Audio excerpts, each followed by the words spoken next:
Oasis Vale was isolated from the rest of the world. Few knew that in this peaceful valley lived a group of extraordinary people, including the overlords of the criminal underworld, business magnates with net worths that rivaled countries, and even core government officials of various countries. It was noon, and Gideon Snow walked out of the cottage with a basket in hand. "Sir." Ajax Bale, a burly, heavily bearded man, scrambled up to Gideon as he herded the goats around him.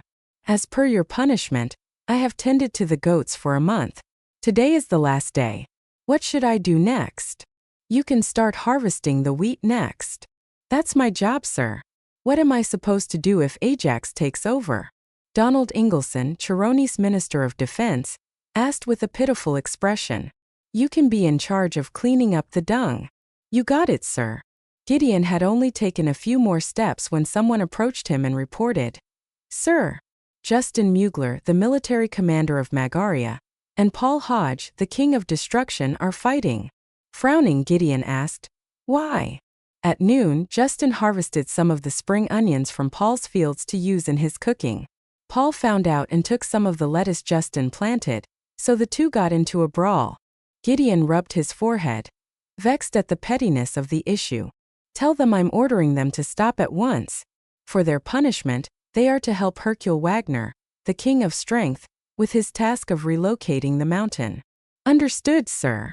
"Why are these people doing nothing but causing me trouble every day? Are they bored out of their minds and feeling restless? Well, they can join me in a training session or two then." Immediately, everyone in the vicinity shuddered in fear. The most horrifying thing in the world was to train with Gideon. They would rather toil in the fields for the rest of their lives instead. "Focus on your work and stop causing trouble." Gideon barked with a scoff before heading to the mountain peak with his basket. Situated up there was a small burial mound. After placing a bottle of whiskey in the basket before the tombstone, he sat down with a sorrowful look. Gideon once belonged to the snows of Goldspire in the state of Verdura. As the oldest son of his generation, he lived a wealthy, carefree life with his family. Alas, no one could predict how life would turn out. 5 years ago, Gideon's parents abruptly went missing. Following that, Cormac Snow, one of the Snow family elders, seized control over the family and kicked Gideon out, going so far as to send hitmen after Gideon. Finally, at the end of his wits, Gideon chose to throw himself into the river and take his own life. It was then that Titus Laird saved him. Titus became Gideon's mentor, and he inherited all of Titus' remarkable abilities. From time to time, Titus would give him assignments, which led to the gathering of the world's most powerful figures in Oasis Vale. They had all been captured during such assignments. 3 years ago, Titus gave Gideon an extremely difficult and important task, and that was to capture Alastair Nixon, also known as the King of Vice, who was the international kingpin of the entire criminal underworld. However, when Gideon brought Alastair back to Oasis Vale, Titus had disappeared and left nothing but a letter behind. According to the letter, he knew he was on the verge of death and chose to bury himself. He asked that Gideon stay in mourning and guard his grave for 3 years. He also said he would be leaving Gideon a treasure that was buried inside the grave. Once the 3 years were up, Gideon had his permission to dig up the grave and retrieve said treasure. "You asked me to watch over your grave for 3 years, Titus. Well, today's the last day. Here's my offering of wine to you. I'll be digging up your grave soon, so enjoy it one last time." 3 minutes later, Gideon hopped back on his feet, pushed aside the grass nearby, and picked up the shovel he'd prepared a long time ago. 3 minutes should be enough time. "I'm going to start digging now, Titus. It's on your orders, so you can't get upset with me for desecrating your grave." Just as Gideon was about to start shoveling, a voice called out to him, "Someone's looking for you, sir." "Huh." Gideon turned around and looked at the owner of the voice, Ian Jackman. Known as the King of Information, Ian was the head of Cypher, an intelligence network. "Who is it?" "It's an extremely pretty woman. I think she's in the military. She brought 2 guards with her. Maybe she's one of your paramours, sir." "How ridiculous." Gideon snapped with a glare. "You should take a look anyway, sir," Ian urged. "What a nuisance." Setting down the shovel, Gideon went down the mountain. "Miss Mosley, why do all these people who are passing by seem so menacing? They're giving me goosebumps." "He's right, Miss Mosley. They terrify me too." Beside the lake in the middle of Oasis Vale, Two armed military guards, Benny Quall and Derek Bull, made comments in hushed voices. Lavinia Mosley, who stood by the edge of the lake with her hands behind her back, brushed them off indifferently. They live deep in the forest, where they often encounter wild animals and even hunt them. It's only natural that they develop a menacing air. However, despite how menacing they seem, they can't compare to you two in a fight. You are military officers who have fought real battles before. These people are hunters and butchers at most. They can't hold a candle to you. Benny and Derek nodded in realization. Someone's approaching, Ms. Mosley. Lavinia turned around, and when she saw Gideon walking closer, her gaze sharpened. Are you Gideon Snow? And you are. Such insolence. Benny fumed. This is Ms. Lavinia Mosley, DeSovia's youngest and the only female war hero. Hurry up and greet her properly. Lavinia Mosley. Gideon repeated. The name rang a bell.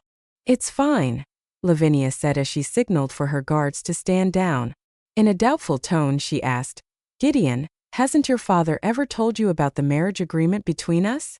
That jogged Gideon's memory of a story his father had told him. He'd once saved the life of the scion from the Mosley family of Jasburg, and the two men had agreed to matchmake their children. Gideon didn't expect this fiancée of his to come looking for him after more than 2 decades had passed. Don't get the wrong idea. I'm not here to follow through with the wedding. I'm here to break off the engagement, Lavinia said with a standoffish air. Gideon froze in shock, which made Benny and Derek react with derision. They couldn't believe that a countryside farmer dared to think he could latch onto Lavinia, a war hero. Was there no end to his audacity? Gideon, I know this is a tough pill for you to swallow, but I'm sure you can tell that we belong in entirely different worlds. If you were still the well-regarded son of the Snow family, I might have considered marrying you. After all, your father did save my father's life. We owe your family a great debt of gratitude. However, the Snows have fallen from grace. You have been kicked out of the family and are forced to live as a farmer in this remote forest. My husband can never be a mere farmer. Gideon was still sporting a dumbfounded expression. What was wrong with her? Why was she tooting her own horn? Of course, this doesn't mean that we, the Mosleys, are being ungrateful. Since your father saved my father's life once, in return, if your life is ever in danger, I will save you once too. Here's my phone number. Put it away for safekeeping, Lavinia said before holding a card with her details out to Gideon. Meanwhile, Gideon finally couldn't keep his silence any longer. Is there something wrong with you? Did you come all the way here just to talk about such inconsequential matters? Huh. Lavinia was stupefied. She thought she'd heard wrongly. Snorting, Gideon continued. Back then, it was your father who insisted on arranging our marriage, but now, you're the one who came running over here to break off the engagement. You and your father sure know how to put on a good show. Who are you turning your nose up at, huh? If the engagement is to be terminated, I'm the one who gets to decide, not you. Pass me a pen and a piece of paper. Ian swiftly passed the pen and paper over, and with a great flourish, Gideon wrote out an agreement saying that the engagement was annulled. You can leave now.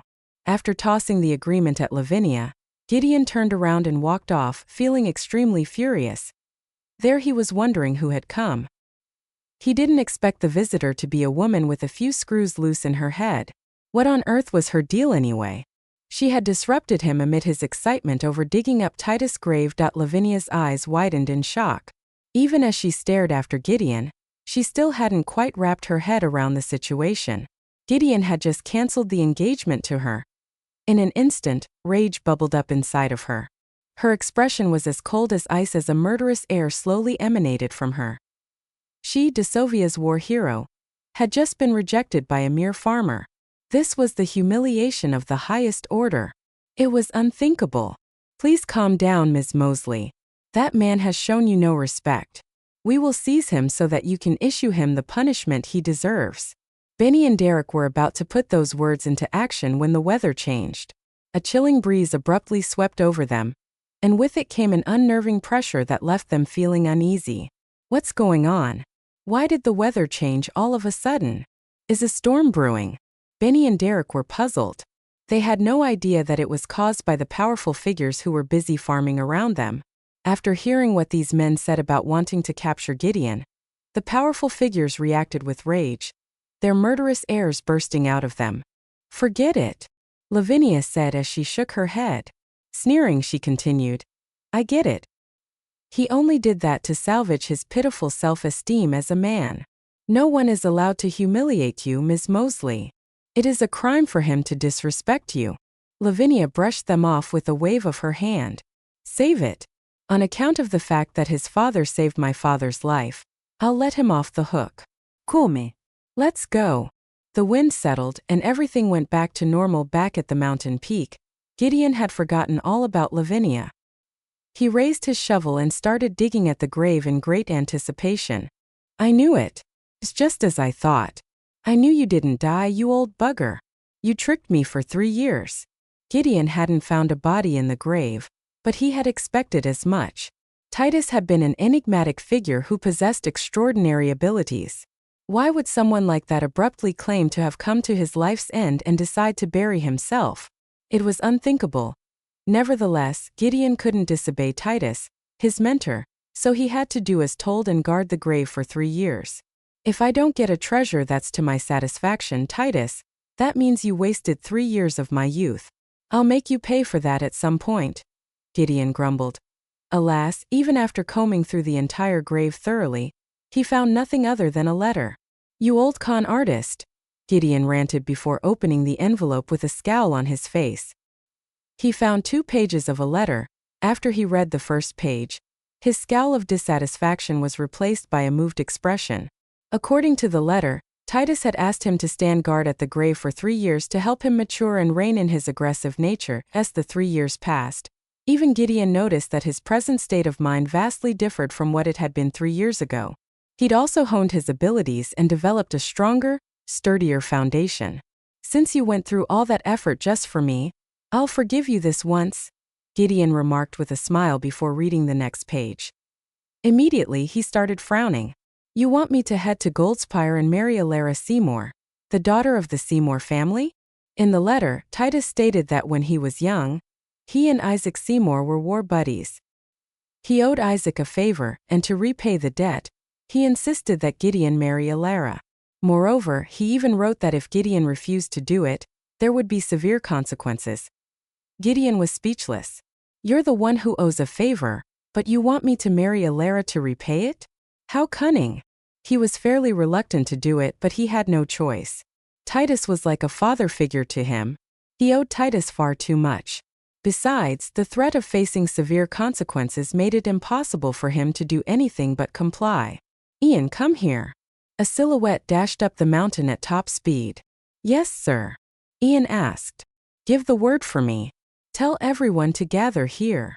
"I'm on it," Ian replied before dashing off again. Soon, all of the powerful figures in Oasis Vale were standing before Gideon in an orderly fashion.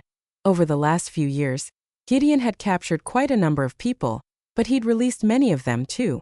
And now, only 49 of them remained. "Listen carefully now.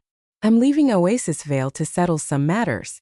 While I'm away, you people had better continue to do as you're told and carry on with your farm work.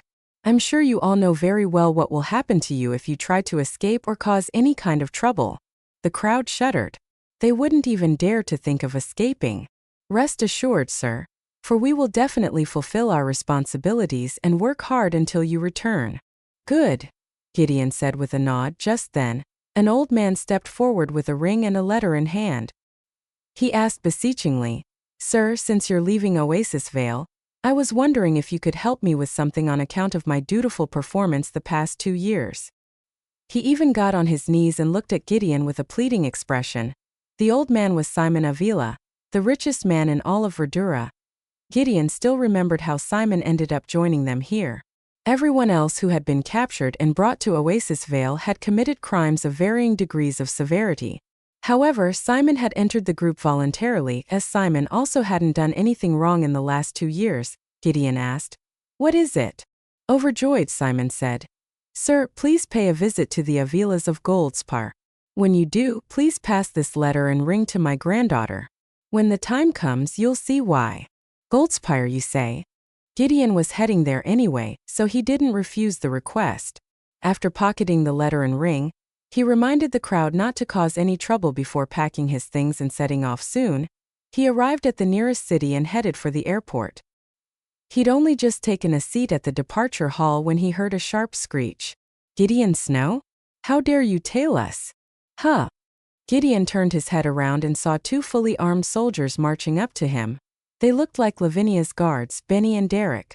"Why am I bumping into them of all people?" Gideon grumbled. Pursing his lips, he replied, "I'm not interested in tailing any of you. Are you telling me that I'm not allowed to come to the airport to take a flight?" Benny roared. "Haven't you been holing yourself up in Oasis Vale the whole time? Why did you come out, huh? How dare you cancel the engagement, you bastard? Such insolence. If Ms. Mosley hadn't stopped me, I would have arrested you and had you shipped off to prison." Just then Lavinia piped up. "Come back here. Watch what you say. We should keep a low profile." Hence, her guards had to drop the matter. They cast baleful glares at Gideon before heading back to Lavinia. All of a sudden, the sound of a gunshot rang out. 3 men in black barged into the departure hall. 2 of them were wielding guns, while the third had a bomb strapped to him. "Don't move or else you're all going to die," shouted the man with a C4 bomb tied to him. Then, he fixed his eyes on Lavinia and smirked sinisterly. "Ms. Mosley, if you don't want to cause the death of these innocent civilians, you're going to have to come quietly with us without putting up any sort of resistance." "You recognize me? Who are you people?" Lavinia questioned. "We're suicide operatives from Tilland. It is rumored that you will be launching a military campaign against Tilland in the coming days, Ms. Mosley. Well, our king is extremely infuriated. Please come with us for he would like to have a chat with you," the man with the bomb said. "I know you're an expert fighter who can kill me, but allow me to inform you that the bomb is connected to my heart. If my heart stops beating, the bomb will explode. Therefore, I'd advise you not to try anything funny, unless you want these poor innocent civilians to die a horrific death. I'm sure that as the war hero of Dasovia, you'd want to protect them, right?" Lavinia's expression was grim. Benny and Derek were panicking hard, too. If Lavinia went to Tilland, she would never be returning. What could they do now? All of a sudden, they realized that Gideon's seat was tucked out of sight of the suicide operatives. If he could subdue the bomb-strapped operative from behind, they could easily tackle the 2 other armed suicide operatives and defuse the situation. Thus, they started giving him looks, which he saw. However, Lavinia's fate was of no consequence to him. When Benny and Derek saw the way Gideon merely turned to the side, they fumed with rage and inwardly cursed him for being a cowardly bastard. Even Lavinia's eyes were filled with disappointment. He was indeed nothing more than a farmer who didn't feel a sense of duty to his country. At the same time, there was a loud commotion outside as the airport police surrounded the area. Nevertheless, no one dared to make any rash moves. If they killed the suicide operative, the bomb would explode, and at least 300 people at the airport would be caught in the explosion. An incident on such a scale would surely be a national crisis, and no one dared to shoulder the responsibility for the fallout. "Hey, Ms. Mosley, have you made up your mind yet? There are limits to my patience, you know. Either come with us or we'll all die here together," the suicide operative declared with a manic expression. Leaving Lavinia in a bind, she would have taken down the suicide operative by now if it hadn't been for the possibility of setting off the bomb due to it being connected to his heart. She, a 3-star general and the only female war hero of Dasovia, was undoubtedly exceptional in combat, but the situation didn't look too good. Lavinia's eyes fell on Gideon. The only way out of this situation was for Gideon to sneak up on the suicide operative, but he calmly took his phone out and started playing a game. In her rage, she nearly popped her vein. All of the passengers who were being held hostage were kneeling on the floor, trembling in fear. "I'm scared, Mommy," a 3-year-old girl said tearfully as she cowered in her mother's arms. Her eyes were filled with terror. Gideon's heart tightened. Just then, the suicide operative abruptly went mad. "Looks like you don't plan on coming with us. In that case, let's all die together." While speaking, he slammed his thumb down on the red button. "No!" the crowd screamed. But the suicide operative merely cackled evilly, yet all was silent. There was no explosion. Even the suicide operative was stumped.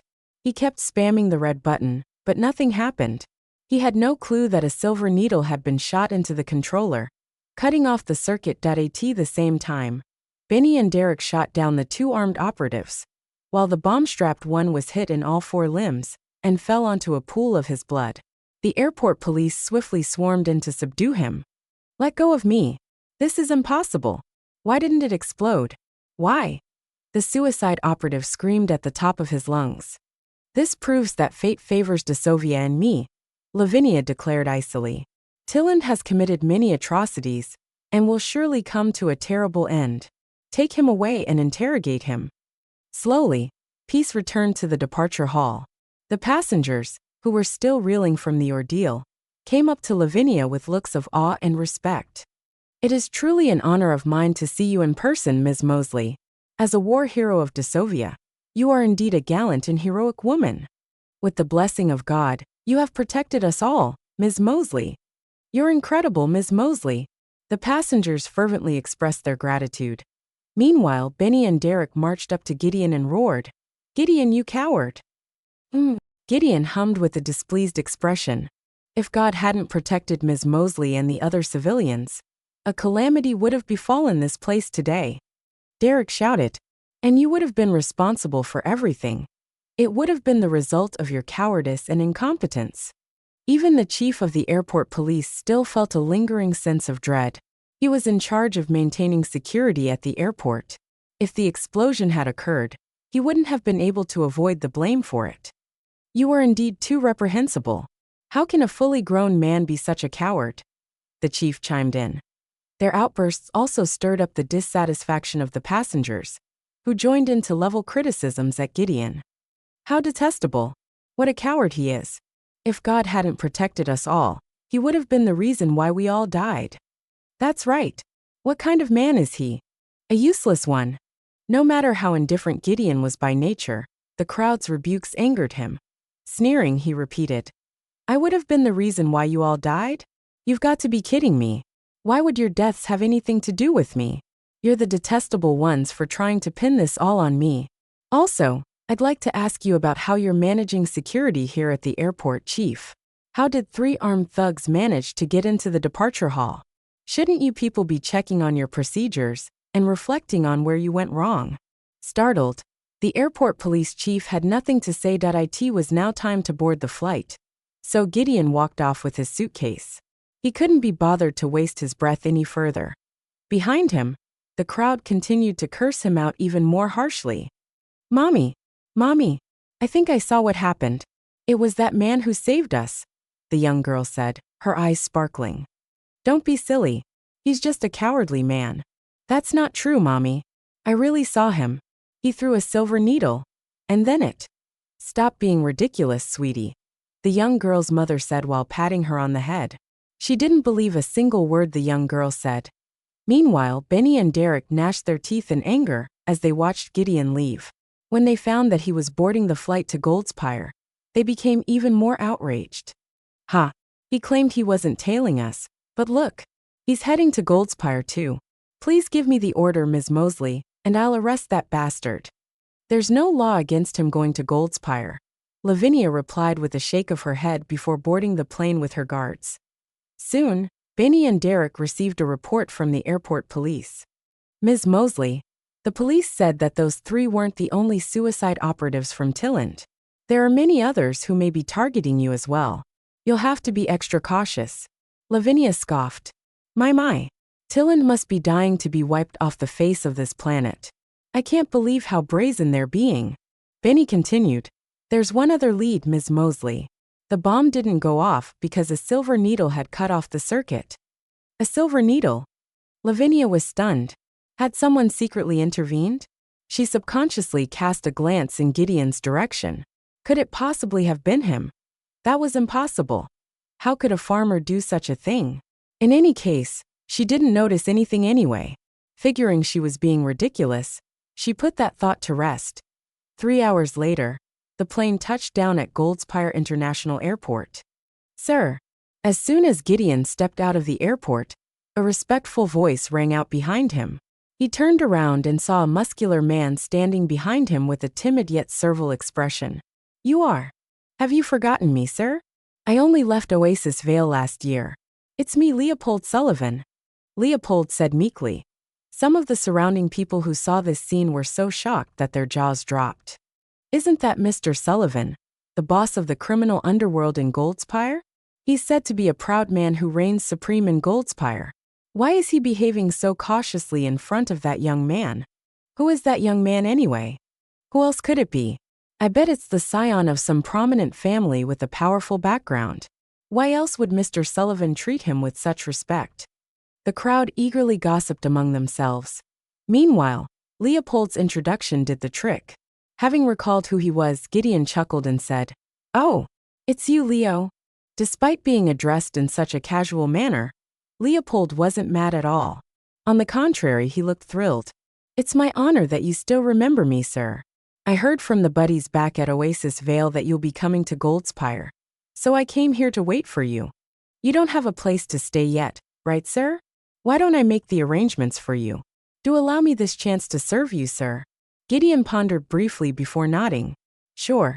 Allow me to escort you to the car, sir." With the utmost respect, Leopold ushered Gideon into his luxurious Rolls-Royce. At the same time, Lavinia, Benny, and Derek were exiting the airport. Lavinia happened to notice the scene and wondered in slight shock if that was Gideon she had just spotted. "What's the matter, Ms. Mosley? I thought I just saw Gideon getting into that Rolls-Royce. Was I seeing things?" Snorting, Derek replied, "The snows have fallen from grace. You could even say they're impoverished now. So how can they afford to get a Rolls-Royce? In any case, Gideon's no longer a part of the family either. He's just a farmer living in the remote countryside without a dime to his name." However, Lavinia's expression remained thoughtful. "Ms. Mosley, you must have been thinking about the military campaign against Tilland, right? Please don't put too much pressure on yourself. You need to prioritize your health," Benny advised. Lavinia sighed. She figured the stress must have made her hallucinate. "Let's go. Where are we going, Ms. Mosley?" "Beaker Island." Beaker Island was located on an inland sea in Goldspire, and its name was inspired by its beaker-like shape. It was said that a terrifying person lived on the island, but no one knew who it was. The government had issued an official directive forbidding everyone from approaching Beaker Island, thus adding to its mystery. At the moment, a Rolls-Royce was making its way across the bridge over the sea before entering Beaker Island. Finally, it came to a stop in front of the majestic villa in the center of the island. "Please disembark here, sir," Leopold said as he opened the door for Gideon. Gideon's gaze swept across the villa and its surroundings. Clucking his tongue, he remarked, "You must be doing pretty well for yourself, Leo. You're staying in a place like this, huh? You sure know how to enjoy yourself." "You must be joking, sir," Leopold said awkwardly. "This isn't mine. There's no way I'm qualified to stay on Beaker Island. Someone else offered it to you." "Who is it?" "Dominic Zeller, the King of Battle." "Dominic Zeller?" Gideon repeated. Frowning, he remarked, "The name sounds familiar to me. He's a good friend of Hercule's, sir. Hercule mentioned that to you before." "I remember now. When Gideon first captured Hercule and brought him back to Oasis Vale, Hercule claimed that Dominic would be coming to save him. Dominic had indeed turned up, but it wasn't Gideon he faced. Paul, Ajax, and a few others had given him a thorough thrashing, and he fled with his tail between his legs." Smiling, Leopold explained, "Somehow, Dominic heard that you'll be coming to Goldspire, so he dared not stick around to act like a big shot here. He came to me and offered Beaker Island to be your residence." Gideon chuckled. "He's quick-witted and amenable, I see. Did he mention anything about wanting to save Hercule from Oasis Vale?" "He said he wouldn't dare to, and that it would be good for Hercule to undergo some training at Oasis Vale," Leopold replied. "In fact, he said that if given the chance, he'd like to have some fun at Oasis Vale too." "Cracking jokes, is he?" Gideon commented, pursing his lips. He figured he'd fulfill Dominic's wish when the opportunity came along.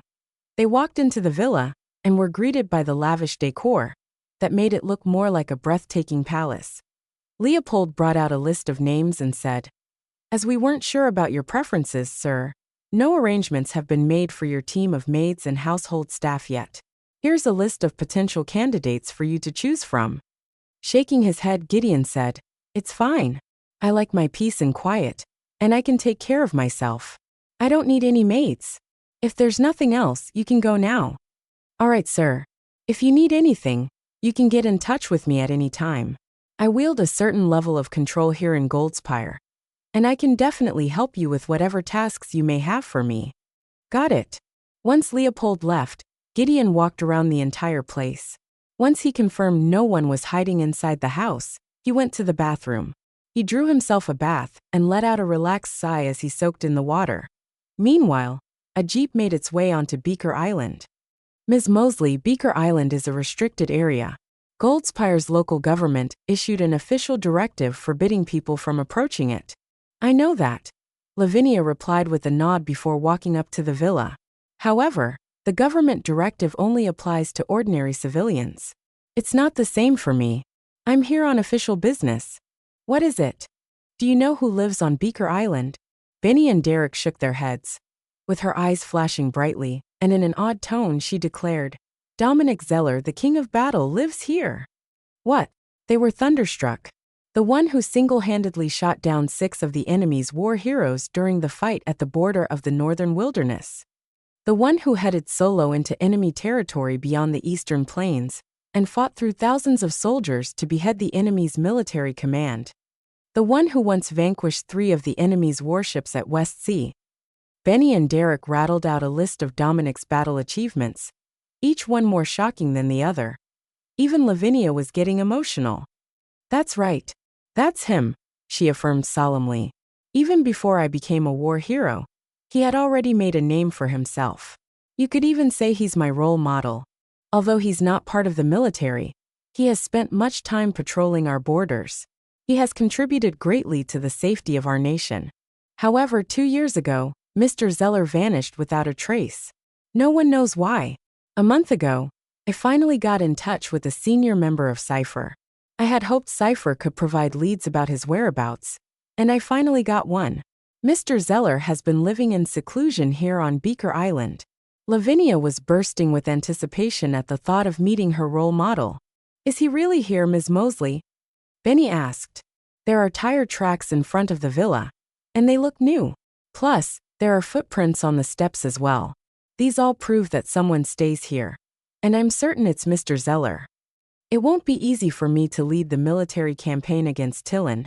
But if I can get Mr. Zeller's help, I am certain we can defeat Tilland and bring them to their knees. They won't dare to cross trouble at our border for at least another 50 years. After taking a deep breath, Lavinia rang the doorbell. Having failed to receive a response the first time, she tried it again and again.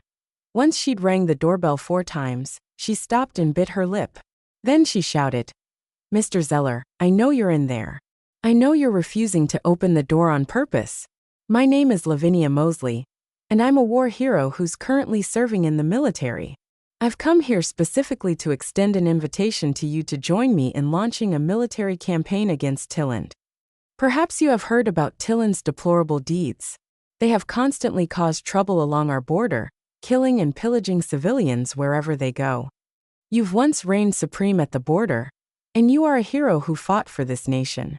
Are you truly willing to stand by and watch as Tilland harms our people and harasses our border? I don't know what happened that made you retreat into isolation. Nevertheless, I sincerely hope you will come forth and join me in a quest to defeat Tilland and protect Desovia.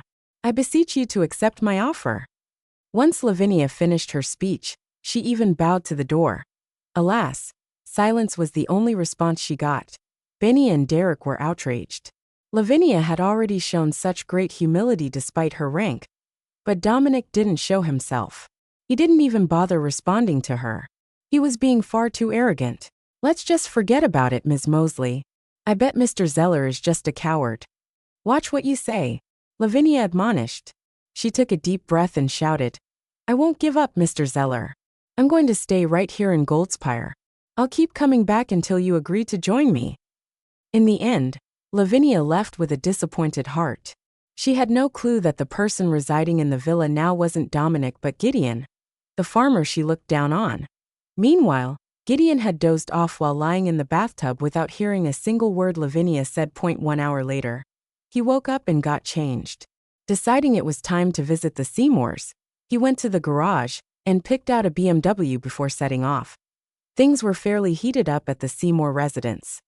Marion Lane wagged her finger at Arnold Seymour and screamed, What kind of father are you, Arnold? How can you let your daughter marry a farmer? Are you out of your mind? I refuse to marry him, Dad, Alara declared. Her eyes reddened and her expression filled with anger. How could she have a mere farmer for a husband? If word got out about this, how was she ever to hold her head up high in public? However, Arnold replied in all seriousness. Before Dad passed away 3 years ago, he was adamant that this marriage must happen, and I promised to see to it.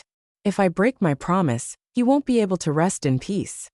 Furthermore, I heard that Gideon is a nice young man. He's handsome, and he was once the heir of the Snow family. Ella, didn't you have a crush on him? Isn't it a good thing that you get to marry him now? Why are you kicking up such a fuss? Alara shot back. Things are not the same anymore, Dad. Gideon was once one of the most elite young men in Goldspire, but now, he's just a useless farmer. Even the Snow family has fallen from grace. He's not good enough for me. How is he not good enough for you? Arnold fumed. Your grandfather was a farmer too. He built the family business from the ground up, and that is how our family's wealth came to be. He doted on you the most before he passed away. I don't want to see you disobeying his dying wish. This marriage is going to happen. I won't let you back out of it. Mr. Seymour. Gideon had arrived. Arnold hurried through the door and greeted with a smile. Gideon, you're finally here. We've been waiting for you. Do come in.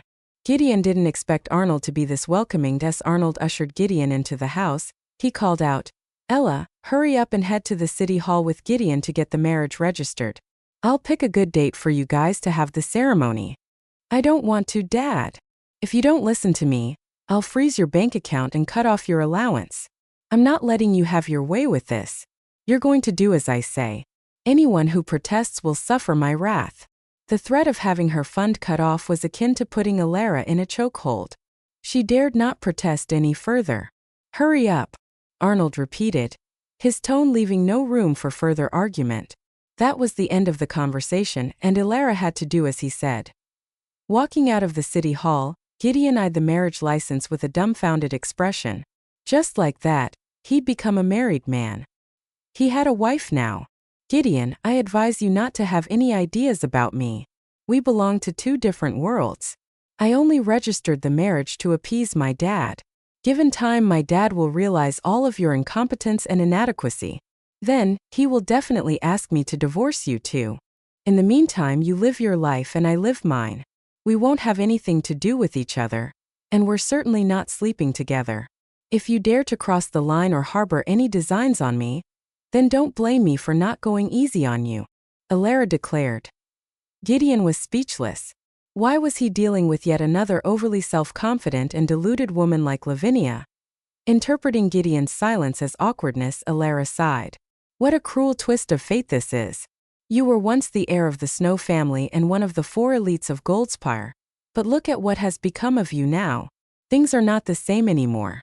I did admire you once, but now you're nowhere near good enough for me. You can forget about the wedding ceremony too. I will never agree to it. It's too humiliating. Once Alara finished speaking, she drove off. Gideon didn't care either. He'd only gone through with the marriage to fulfill Titus' instructions. It wasn't like he had any feelings for Alara. As he looked up at the sky, thoughts filled his head. He mumbled, It's been 5 years. I'm finally back here. Cormac, 5 years ago you seized power over the family and kicked me out.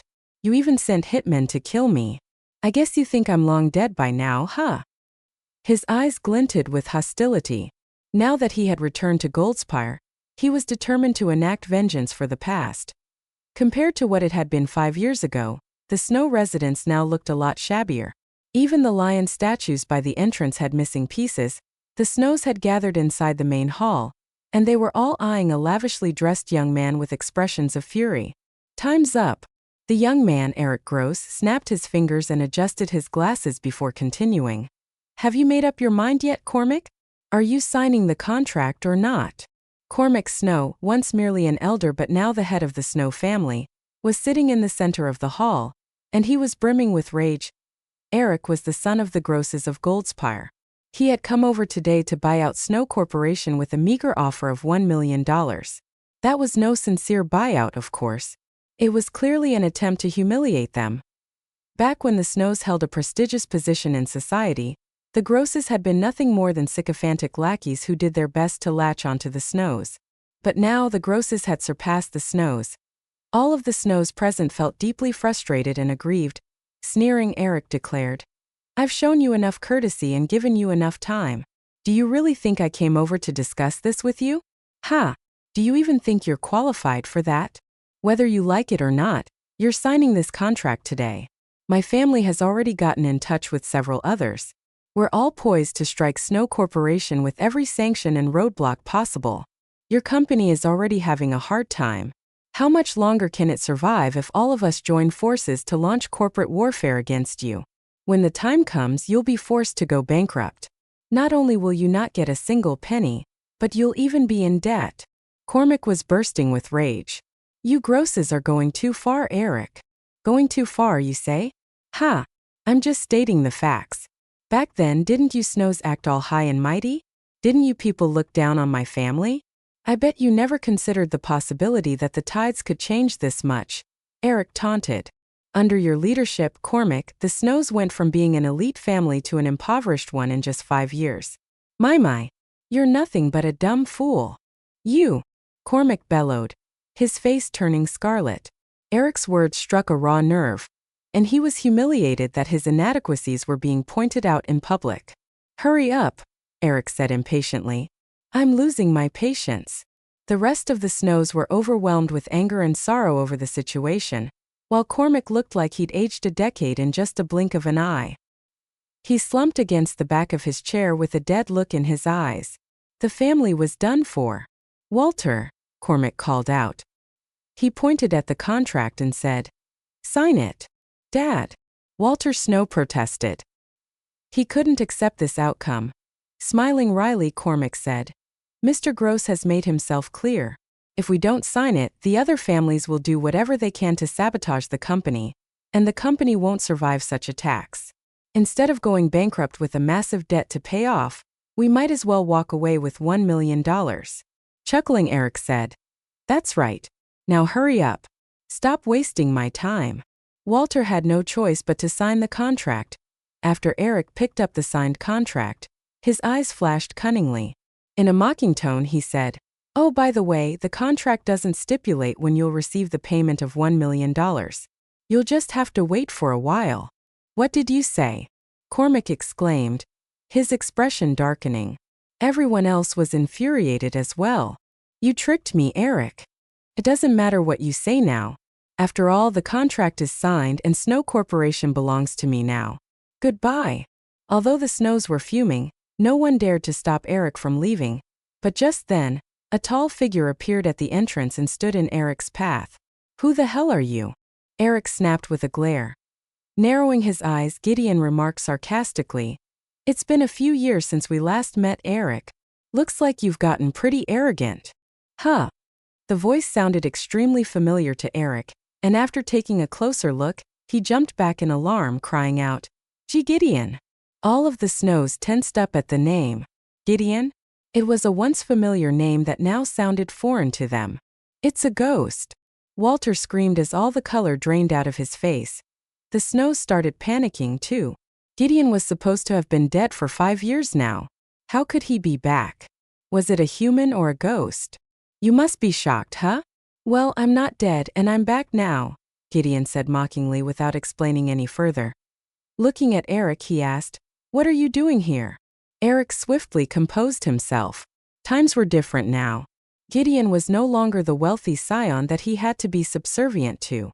"I didn't expect you to still be alive, Gideon, but you came back just in time to witness the change in ownership of Snow Corporation. Here's the buyout contract. Walter has signed it. Snow Corporation belongs to me now." Eric waved the contract in front of Gideon with a smug expression. The grim-faced Gideon turned to Cormac and questioned icily, "How much did it take for you to sell off the family business?" "Not much. Just $1 million," Eric answered before anyone else could. $1 million. Gideon repeated in shock before anger consumed him. $1 million is already a decent sum," Eric remarked in faux consolation. "Snow Corporation is on the verge of bankruptcy. If not out of consideration for the old friendship between the Snows and the Grosses, I wouldn't have bothered to buy the company either. Give me the contract. Sure. You can take a look at it yourself, Eric replied as he passed it over to Gideon without much thought. Alas, at the very next second, his expression froze as Gideon tore the contract into pieces right before his eyes. He was gobsmacked. Did Gideon just tear up the contract? What gave him the nerve to do such a thing? Did Gideon still think he was the proud scion he once was? Gideon, you. Get lost. A sharp clapping sound rang out. With a single slap, Gideon sent Eric flying backward. Half of his face was all banged up, and he even lost 2 of his teeth. Peering down at Eric, Gideon said derisively, "A lackey will always be a lackey. Don't even think about climbing over us. 5 years ago, the Grosses were merely the Snow's lackeys, and now that's still all you're ever going to be. How dare you hit me, Gideon? How dare you call me a lackey?" Eric shrieked in fury as he clutched his face. Why not? Do you think you Snows still possess the prestige you once had? Do you think you're still Gideon Snow, one of the 4 elites of Goldspire? I'll show you the price you'll have to pay for hitting me and humiliating us Grosses. Eric wanted nothing more than to rip Gideon to pieces, and he swore to take Gideon down. I'll be waiting, Gideon retorted condescendingly. You'd better not disappoint me. Also, pass your family a message for me. Tell them to be prepared for when I buy out Gross Group. Eric was flabbergasted, but after a moment he mocked. You must have gone mad, Gideon. To think you'd say such ridiculous things. You want to buy out our company? With what? Just wait, all of you. It's over for the Snow family. And with that, he stormed out of the Snow residence. Only then did Cormac bellow. Look at what you did, Gideon. The Grosses will surely join forces with the other families to bring us down. We're done for. You're the bane of us all, Gideon. Get the hell out of here at once. Walter screeched. However, the others didn't say anything. They were shocked and puzzled by the return of Gideon, who'd gone missing for 5 years. Why did he come back? It's been 5 years. I thought that after you seized control of the company, you'd at least be able to maintain its prosperity, even if you couldn't make it soar to new heights. Who would have thought that in just 5 years, we went from being one of the most prestigious families to being on the verge of bankruptcy? Gideon snarled. The Grosses were once nothing more than our lackeys who hung on to our every word. But now, even they can lord over us. They even humiliated us by offering to buy the company for $1 million.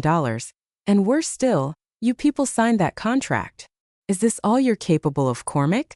How are you going to answer to our ancestors? Gideon's words fell like a ton of bricks.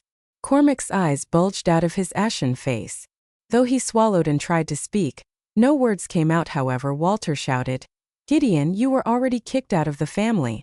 You're no longer one of us, so you have no right to make any comments about the family. Get out of here now. He marched up to Gideon to push him out, but Gideon shot him an icy look and sent him backward with a smack.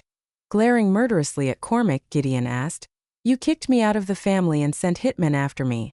Don't you think it's time we settle this score? What did you say?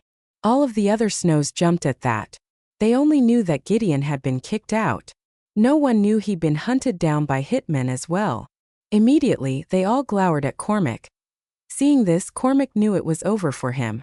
Chuckling bitterly, he remarked, I went through all that effort to seize control over the family and the company. Who would have thought that everything would come crashing down in my hands? I've done wrong. I shouldn't be the head of the family. Since you're back, Gideon, you'll be in charge of the family from this day onward. Gideon didn't speak. His sharp gaze remained fixed on Cormac, and it made Cormac's chest tighten with fear. Gritting his teeth, Cormac asked, I'm already giving up my position as the head of the family, Gideon. What more do you want?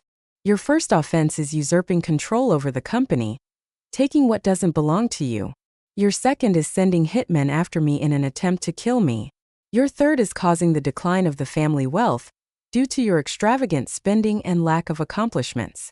And finally, your fourth is being so spineless that you'd betray the family by selling off the company.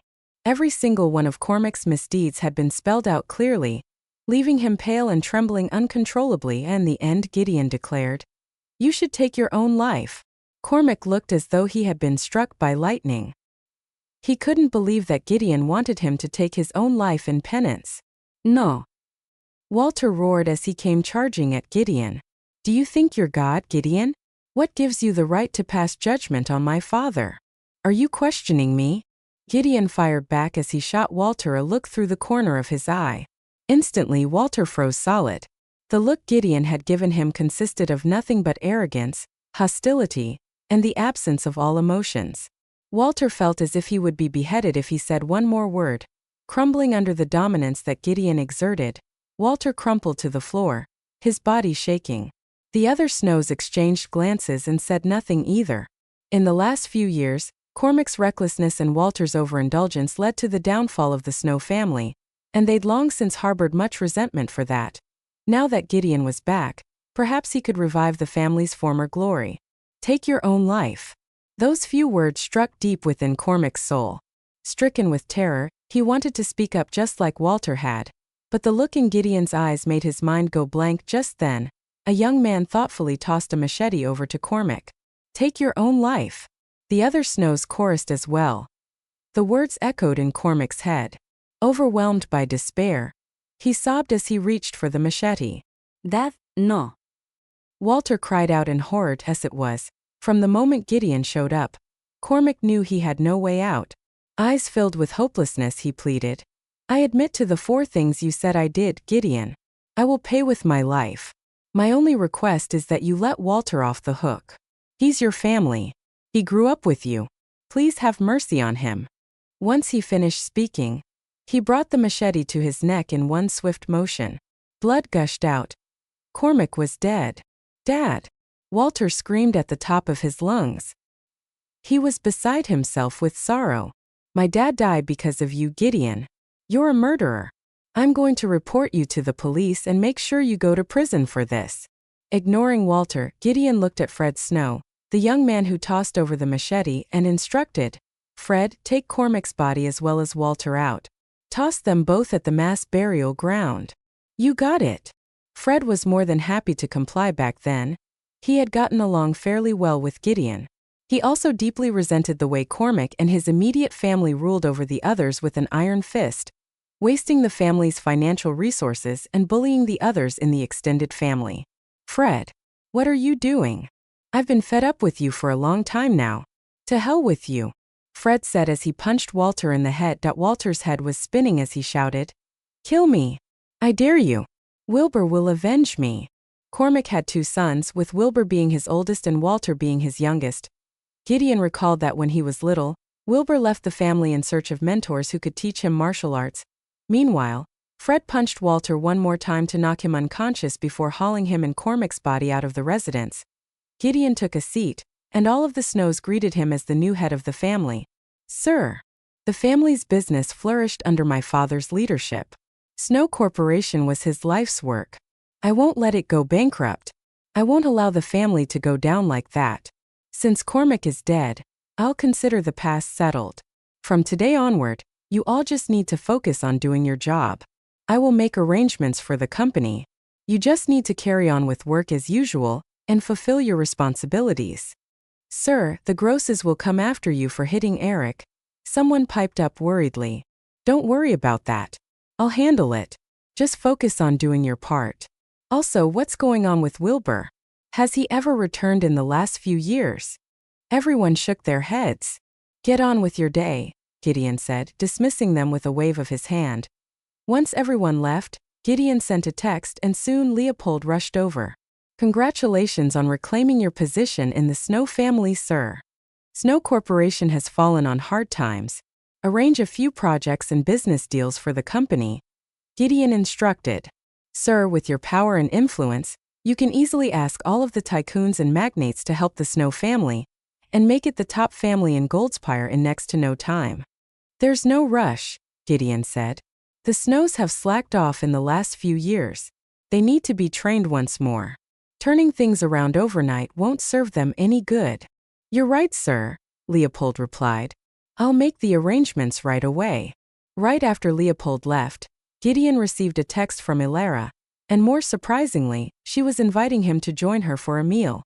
After leaving Gideon at the city hall half an hour ago, Elara had been in such a foul mood that she went to a bar to drown her sorrows in alcohol. By sheer coincidence, she bumped into Matthew Carter. He was the handsome and talented son of the Carters of Goldspire, and they had been classmates at college too. Over time, they became great friends who confided everything in each other. In fact, she considered him her bosom friend despite him being a guy. "Why are you upset, Ella? Tell me what happened," Matthew asked in concern as he patted Elara's hand. "I don't even want to talk about it. I got married." "What did you say?" Matthew exclaimed in shock. Frowning, he asked, "You're joking, right? Why would you have gotten married out of the blue? This is my first time hearing about this." Elara replied in frustration. "It was my dad who arranged this marriage for me. He made me marry a stinking farmer. We even got our marriage license already." Matthew's expression turned dark. Elara continued, "Matthew, what do you think I can do to make him ask for a divorce? Why don't I get someone to beat him up or threaten him? He's just a farmer, isn't he? We can do whatever we want to him." "That won't do. I'd be dead if he rats me out to my dad," Elara said while shaking her head. Matthew's gaze flickered in thought before he suggested with a smile, "How's this? I'll arrange a gathering with some of our closest friends in our social circle, and you can invite him over. Once he sees the disparity between you two, he'll feel ashamed and realize he's not good enough for you. Maybe he'll ask for a divorce then." Elara's eyes lit up at once. "That's a good idea. I'll text right away." "Okay, I'll set things up then." Matthew called up several other people from wealthy families, and soon over a dozen young men and women arrived at the bar. Matthew led them all into a lavish private room. "Remember now, our goal here today is to help Ella deal with that leech. You all know what to do, right?" Matthew asked. "Relax, Matthew. I can't believe a lousy farmer from the countryside is deluded enough to think he can score with the princess. We'll make him realize what it means to be utterly humiliated." "Excellent." Matthew nodded in satisfaction before asking, "By the way, Ella, what's the farmer's name?" "Gideon Snow." "Oh, why does that name sound so familiar to me?" Scoffing, Elara explained, "It's him, the son of the Snow family who disappeared 5 years ago. He's back now." Everyone had a look of realization. "It's Gideon, huh? I didn't see that coming. Back then, even my family, the Carters, had to depend on the Snows for our success. However, in just 5 years, the Snows have fallen from grace, and their company is about to go bankrupt. When Gideon shows up, you guys need to show him a bit more courtesy, got it?" Matthew said meaningfully, and the others got the hint. Just then, one of the young men called out, "Something major happened. Everyone is talking about how Gideon attacked Eric Gross, and Eric is looking for him right now. He wants to turn Gideon into a cripple." "Are you serious?" Intrigued and amused by the news, everyone started checking their phones for updates. Elara scrunched her face up in disdain as she thought to herself how foolish Gideon was. Did he think he was still the man he once was? How dare he attack Eric? He sure knew how to cause trouble. Then again, she figured that perhaps Arnold would agree to let her divorce him if Eric crippled him. Just then, the door to the private room opened with a creak and Gideon walked in. When he saw the crowd, he frowned and commented, "Why did you invite me to a meal at a place like this?" Elara didn't know what to say. It was Matthew who approached Gideon with a smile and said, "How have you been, Gideon?" "Don't blame Ella. I chose the place." Gideon eyed Matthew and said coolly, "Why are you tagging along when I'm having a meal with my wife? Who are you?" Matthew's expression stiffened. With an insincere smile, he said, "Calm down, Gideon. I'm Matthew Carter, Ella's bosom friend." "Bosom friend? That's right. Are you a man or a woman?" Gideon asked, his eyes flashing with derision. Matthew was startled at first, but rage immediately bubbled up inside of him. Elara couldn't take it anymore. She snapped, "How can you talk like that, Gideon? Matthew is my bosom friend. I forbid you from insulting him." "How boring. I'm leaving." Gideon only came over out of consideration for Arnold, whom he respected. "Hey now, you're already here, Gideon. You might as well join us for a drink," Matthew said as he stood in Gideon's way and closed the door. Chuckling, he continued, "I heard you and Ella got married. That's good news. As her friends, it's only right for us to celebrate the happy occasion. Come on, have a seat." Gideon sneered to himself. He couldn't be bothered to deal with such petty tricks. Just then Leopold called. Gideon took the call and asked, "What is it, Leo?" "Sir, I've made all the arrangements. The teams behind 3 major projects have gotten in touch with Snow Corporation." "Good job. Oh, by the way, sir, I have a bit of a presumptuous request. I hope you'll be able to oblige." "What is it?" "Well, my daughter heard the stories I told about Oasis Vale. She's extremely curious about you and wants to meet you. She's my only child, you see, and I've spoiled her rotten. I was wondering if you could spare your time one day to fulfill her wish." "Rest assured, sir, for it is only a simple meetup. I promise she won't be of any bother to you." Chuckling, Gideon replied, "I'm at Twilight Bar. You can tell her to come over." "Twilight Bar? I own that place. Why didn't you tell me you were going there, sir?" "Room 606, Gideon said before ending the call. Since Leopold's daughter was coming over, he decided to stick around for a bit. He sat beside Alara and closed his eyes to get some rest. Seeing that, Matthew shot the crowd a look. Immediately, one of the young men walked over with a glass of wine. Smiling, he asked, "What has a great man like you been up to, Gideon? You were gone for 5 whole years. Were you off building an empire somewhere? Well, what have you accomplished since?" Gideon didn't react at all.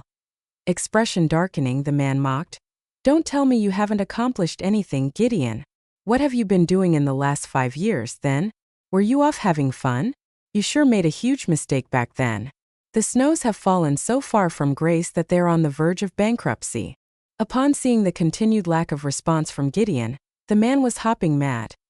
Just then a young woman chimed in. "Gideon, I heard Ella mentioning that you're a farmer. Have you been off farming in the countryside the last 5 years?" Instantly, everyone in the room guffawed. But alas, no matter what they said to degrade Gideon, he remained as cool as a cucumber without reacting to them. This left them feeling extremely disgruntled. It was as if all their efforts had been in vain. "Greetings." Out of the blue, a man in a suit entered the room and said respectfully, "Please pardon me for interrupting you. I'm the manager of Twilight Bar, and I'm here to bring over 2 bottles of red wine. I hope they will be to your liking." "Oh my, that's 2 bottles of 1982 Burgundy. It's extremely expensive," one of the guests familiar with wine exclaimed. The manager explained, "The combined value of these 2 bottles is $300,000. It is part of our premium collection here at Twilight Bar, and we only have 2 bottles." Seriously? Everyone was stunned and rather confused. Twilight Bar was well known among the entertainment establishments in Goldspire. It was said that the owner was a major figure in the criminal underworld. Why would they be giving out 2 precious bottles of wine just like that?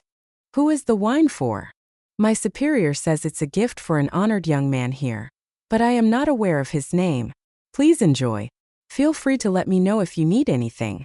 The manager left with his subordinates, while the others in the room gulped as they stared at the 2 bottles of wine on the table. They were all from wealthy but unprestigious families. Matthew was the only one whose family held a somewhat higher position in the upper class. Even then, he couldn't possibly dream of being given $300,000 worth of wine just like that. "Who is the wine for? Who else could it be, you idiot? It has to be for Matthew, of course. He's the only one here right now who's worthy of it." "Thanks to you, Matthew, we get to share in this honor too. I never even dreamed of being able to partake in such precious wine. I have to take a photo of it and share it on my feed." While everyone else showered Matthew with flattery, he was utterly confused as well. The Carters were merely a run-of-the-mill wealthy family, without much prestige. Meanwhile, the owner of Twilight Bar was a big shot in the criminal underworld. They belonged to 2 entirely different social classes. So why was he being given such expensive wine? "Hey Matthew, is this a sign that the Carters are about to make it big? Why else would the owner of Twilight Bar give you this wine?" "Well, about that." Matthew didn't know what to say, but after a brief moment, he came up with an idea.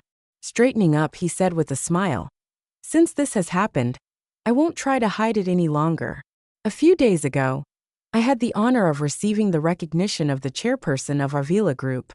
She said she was interested in partnering with me to set up a company, or something if the right opportunity came along." Everyone gasped at the revelation. The Avilas are no ordinary people. Alara exclaimed in shock. They were once the richest family in Verdura. Although they've lost some of their glory in the last 2 years, they are still an elite family. Rachel Avila, the chairperson of Avila Group, is able to command a corporation worth hundreds of billions at such a young age. It's a big deal to receive recognition from her. Gideon opened his eyes. The Avilas? Avila Group? Rachel Avila. He wondered if they were talking about Simon's family. Is Rachel Avila the granddaughter of Simon Avila? He asked. Glancing at him, Alara retorted with a scoff. I'm surprised that even someone like you who's been farming in the countryside knows that much. That's right. Rachel is Simon's granddaughter, and Simon was once the richest man in Verdura. However, he went missing 2 years ago, and hasn't been heard from since. Gideon fell in thought. Simon had asked him for a favor without going into much detail. He merely asked that Gideon hand a letter and a ring over to Rachel, who knew what he was up to. Thus, Gideon decided to find the time to drop by Avila Group. Why now? The wine had been opened, and Matthew said, Since we're all friends, I've decided to help you guys out too. Let's all make our fortunes together. Once Ms. Avila provides the funding for my new company, I'll give you guys a chance. You can also invest in my company and become a shareholder. That way, when the company flourishes, you'll be able to rake in the profits without doing anything. Are you serious, Matthew? A promise is a promise, Matthew replied. Everyone was overjoyed. One of them even raised his glass and said, Come everyone. Let's all give a toast to Matthew and thank him for letting us benefit from his success. Let's thank him for the opportunity to enjoy such an expensive wine too. As they all raised their glasses, a woman called out, Hey Gideon, why aren't you moving? Hurry up and raise your glass to join in on the toast. Gideon glanced over before saying indifferently, I'm not interested in giving a toast. In any case, how sure are you that the bottles of brandy wine are for him? What are you trying to imply? Everyone glared at Gideon in fury. Upon seeing the displeased look on Matthew's face, Alara became worried that she wouldn't be able to invest in his new venture. Enraged, she glared at Gideon and rebuked him. Are you so reluctant to acknowledge the success of others just because you can't accomplish the same thing? Matthew has been acknowledged by Ms. Avila and established a connection with the Avilas. That alone makes him qualified enough to receive these 2 bottles of wine as a gift. Gideon shrugged, too lazy to give a rebuttal. Smiling, Matthew said, Calm down, Ella. Since Gideon isn't drinking, it's fine if he doesn't join the toast. Come, let's drink. While speaking, he held Alara and ushered her back down to her seat. Gideon looked on with a frown, but he didn't comment on it. He and Alara didn't have any feelings for each other. They were merely completing a task by going through with the marriage, and she was free to do whatever she wanted. After 3 rounds of drinking, a young man remarked, Matthew, I heard you scored big at the antiques market yesterday. Do you have it with you? Why don't you show it to us? That's right, Matthew. Let us learn a thing or two from you too. Matthew smiled, his cheeks flushed. It just so happens that I do have it with me. Since you're all keen to see it, you can all take a look together. He took out a saucer the size of his palm. It was white and covered in an intricate pattern. Is that made out of the rare azure porcelain? Alara exclaimed. It is, Matthew replied smugly. In fact, it's made from the finest quality of azure porcelain, and is about 5 centuries old. Goodness me, how much is it worth? This much, Matthew declared as he held his fingers up. $8 million. What the heck? You're so lucky, Matthew. Everyone was envious to no end. How much did you pay for it, Matthew? Alara asked. $100,000. What?